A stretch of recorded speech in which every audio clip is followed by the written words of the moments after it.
Labdien visiem! Šajā video pastāstīšu, kā tad mēs varam saslēgties ar mūsu serveri, uz kura stāv mūsu faili. Tātad, jā, mēs paskatīsimies, mums ir mūsu mājaslapa, atrodas viņa šeit, un tad, lai katru reizi labojot kaut kādus failus, lai viņus nevajadzētu katru reizi lādēt uz šeit, lai tas notiktu automātiski, mums vajag kaut kādu, kā teikt, speciālu lietotni, lai to izdarītu. Iepriekšējā video es stāstīju par WinSCP, bet viņš strādā uz Windows, nestrādā uz Macintosh, tāpēc šīs video būs labs visiem, jo mēs izmantosim to, ar ko mēs īstenībā rakstījām kodu, un tas ir Visual Studio Code. Pēc Visual Studio Code'ā kreisajā pusē pie extensions nospiežam un meklējam FTP Simple. FTP Simple ir atkas, nospiežam uz install, un viņš viņu jums uzinstalē. Tad, kad tas ir izdarīts, nospiežam vienkārši aiztaisam visu ciet, nospiežam pogu F1 un meklējam FTP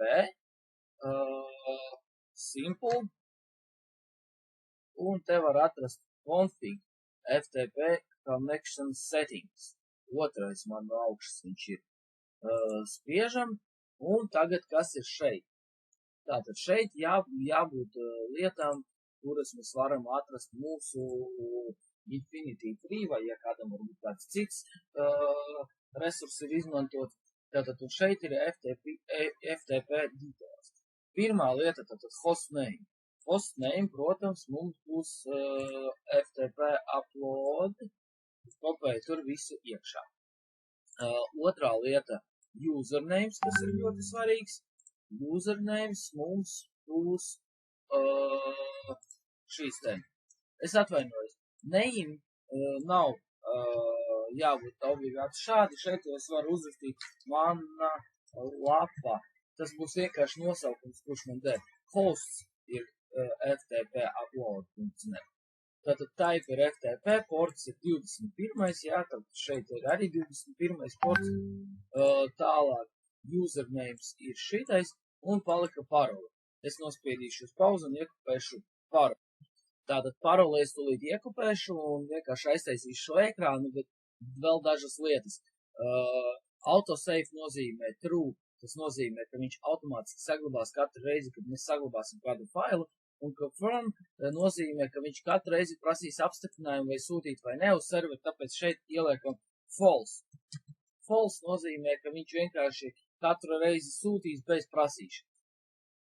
Un pēc šeit paliek tāds pats, kāds ir, jo tas ir vajadzīgs priekš tā, kuru tad mapi vērt, un ja mēs atstājam šādi, tad ir pēc nopusējuma tā kā saknes mapa tiks atvērta.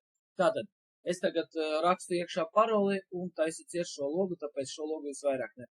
Tātad, nākamais solis ir kāds, mums vajag palaist un atvert mūsu tātad direktoriju, un to var izdarīt sekojot. Tātad atkal F1, un tagad rakstam FTP Simple, un mums vajag tagad open to workspace. Remote directory open to workspace.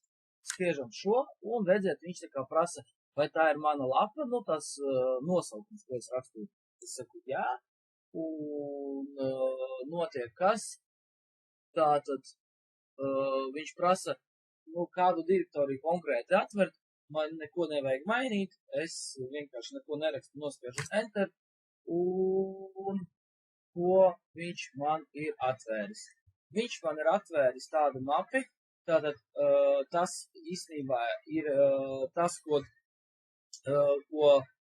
kas ir pirms htdocs, atveru htdocs un redzu visus failus iekšā. Tātad, ko es izdarīju tagad? Es varu aiziet, piemēram, atvert manu mājaslapu, paskatīties, izskatās apmēram šādi, un es varu pamēģināt kaut ko te izlabot, lai pārliecināties, ka viss strādā. Atveru indeksu, un indeksā, piemēram, account, redzat, man ir account login, man vajag account login. Es skatos, kā tad izskaties šeit. Redzat, account login, šo te es tagad nospiežu saglabāt, es viņu saglabāju, un tagad pārlādēšu šo te failu. Un redzat, jau ir N izlabots. Nu, lai vēlreiz pārliecināties par to visu, vai viss strādā, es varu šeit muļķības sarakstīt, saglabāt un refrešot šo te lapu. Un redzat, muļķības parādījās arī šeit. Es atgriežos, protams, atpakaļ, saglabāju vēlreiz, pārliecinos, ka ar manu mājaslapu viss ir kārtībā, un tas arī viss. Lai jums arī izdodas!